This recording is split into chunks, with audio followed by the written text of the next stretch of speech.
नमस्कार, मैं हूं मुस्कान ओझा और आप देख रहे हैं मनी 9। अगर आपसे कोई पूछे कि करियर में कमाई कैसे बढ़ती है तो शायद आपका जवाब होगा पढ़ाई करो, नौकरी करो, मेहनत करो, इंक्रीमेंट मिलते रहता है, सैलरी धीरे धीरे बढ़ती जाएगी, यानी कि एक सीधी लाइन में ऊपर जाती हुई ग्रोथ। लेकिन असल दुनिया में कहानी इतनी सीधी नहीं होती और यही बात एक पोस्ट ने फिर से चर्चा में लाकर रख दिया है। खबर जुड़ी है अंकुर वारिको से। ये एक कंटेंट क्रिएटर है, पर्सनल फाइनेंस रिगार्डिंग वीडियोस बनाते रहते हैं।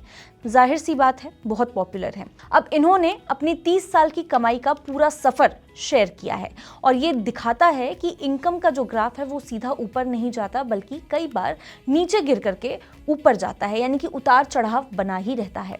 अब देखिए, शुरुआत होती है बेहद छोटे लेवल से, जहां 17 साल की उम्र में उनकी कमाई सिर्फ यहाँ पे 9 रुपीज़ पर आवर थी। ट्यूशन पढ़ा करके महीने के यहाँ पे वो 400 रुपये कमाते थे। फिर धीरे धीरे वो 14 रुपये और फिर 21 रुपये पर आवर, यानी कि 21 रुपीज़ पर आवर यहाँ तक उनकी फीस पहुँच गई। और उस समय तक यही लग रहा था कि मेहनत करो और कमाई जो है वो धीरे धीरे टाइम टू टाइम बढ़ती चली जाएगी।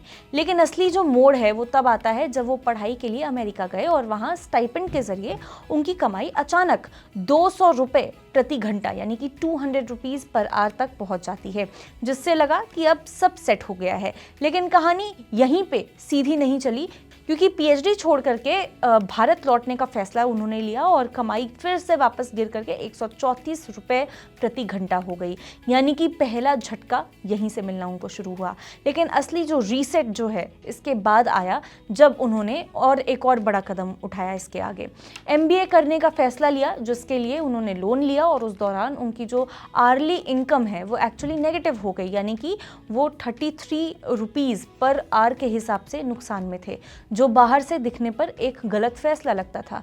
लेकिन यही वो मोड़ था जिसने आगे की कहानी को बदल करके रख दिया, क्योंकि एमबीए के बाद कमाई तेजी से बढ़ करके 370 रुपीज़, फिर 600 और फिर 800 रुपीज़ पर आवर तक यहाँ पे पहुँच गई, यानी कि एक बहुत बड़ा कदम पीछे जा करके उन्होंने आगे की ग्रोथ का दरवाज़ा जो है वो खोल दिया। फिर एक और बड़ा फैसला आया जो आमतौर पर लोग लेने से डरते हैं, 800 रुपीज़ पर आवर की कमाई छोड़ करके खुद का स्टार्टअप शुरू करना, जिससे उनकी इनकम फिर से गिर करके 330 रुपीज़ पर आवर हो गई, यानी कि करीब 65% की गिरावट।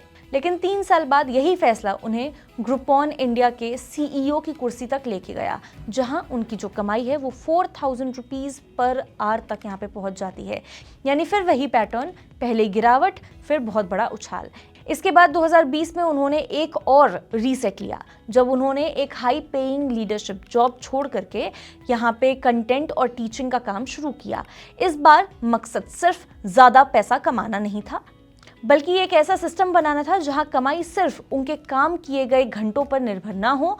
उन्होंने टीम बनाई, काम के घंटे घटा करके हफ्ते में 25 घंटे कर दिए और आज उनकी जो अर्निंग है वो करीब 2 लाख पर आवर के हिसाब से पहुंच गई है, यानी कि 30 साल में उनकी जो इनकम है वो लगभग 48% सालाना की दर से बढ़ी, जो किसी भी यहाँ पे अगर देखें ट्रेडिशनल इन्वेस्टमेंट, चाहे शेयर बाजार हो, रियल एस्टेट हो, उससे कहीं गुना ज़्यादा बताई जा रही है।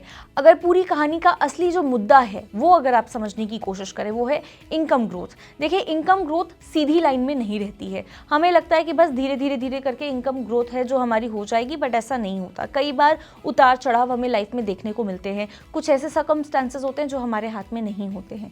देखिए, कई बार ना हर बड़ा जो जंप है उसमें एक बैकवर्ड स्टेप के बाद ही ये चीज़ आती है, यानी कि जब आप जानबूझ करके शॉर्ट टर्म में नुकसान या फिर गिरावट स्वीकार करते हैं, एक्सेप्ट करते हैं, जैसे पढ़ाई के लिए ब्रेक लेना, जॉब छोड़ना, नया काम यहाँ पे शुरू करना, तभी आप जो हैं वो लॉन्ग टर्म में बहुत बड़ा लीप ले पाते हैं। और यही वजह है कि इस पोस्ट ने इतनी जो चर्चा है वो छेड़ी है, क्योंकि ये ट्रेडिशनल करियर थिंकिंग को चैलेंज करती है, जहाँ लोग जो हैं वो अपने करंट सैलरी को बचाने में लगे रहते हैं, जबकि जो असली ग्रोथ है उनको ये समझने की ज़रूरत है कि ये असली ग्रोथ तब आती है जब आप अपना पूरा का पूरा जो अर्निंग कर्व है वो बदलने का रिस्क ले सकते हैं।